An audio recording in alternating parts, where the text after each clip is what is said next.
Spending time here in the northwest makes you realise how old WA is.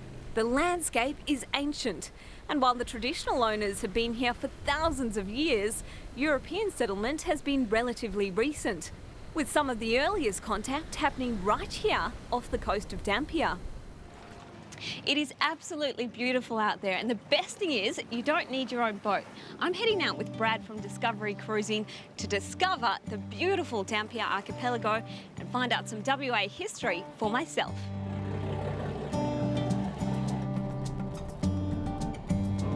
A stone's throw from the foreshore is Sam's Island, a hidden oasis and longtime home to Serbian Sam Ostojic, who fell in love with the spot and claimed it for his castle after moving to the Pilbara in the 60s. Why not? The story goes that down the track he hurt his back and he wasn't supposed to walk again.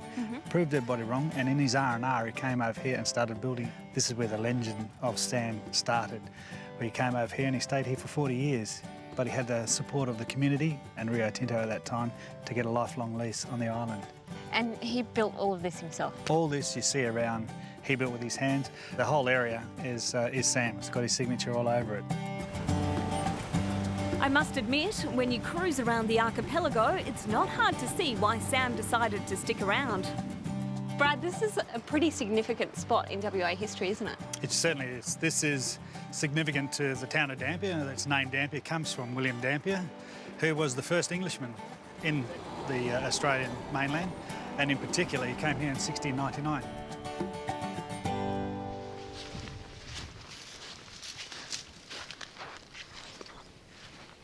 So Brad, I guess X marks the spot here?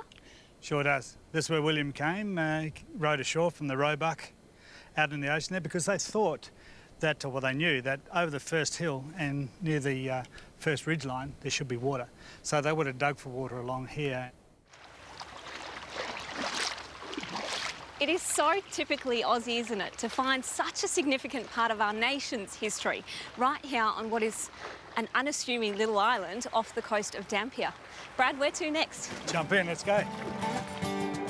There's a string of 42 pristine islands to choose from and explore, and not only are they completely unspoilt, but they're all but deserted. So you could just about have one to yourself for the entire day. How magnificent is this beach? It is a perfect spot. That beach is so pristine. Brad, where are we? Nudie Beach.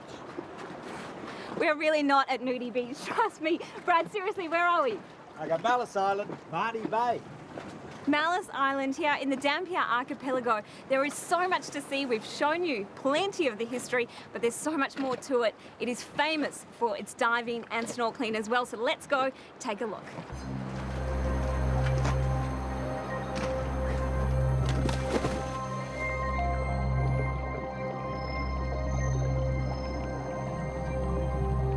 Diving down amongst the coral, I can't help but wonder whether William Dampier would have left WA if he knew what treasures he was missing out on beneath the surface. Well, what's not to love about the Dampier Archipelago? The snorkeling today has been second to none, and for me, the history was an unexpected bonus. Plus, Brad, you've got us lunch. How do you like your oysters? Fresh, actually, and there's nothing fresher than that. Just one more reason, I guess, to make the Dampier Archipelago one of your destinations.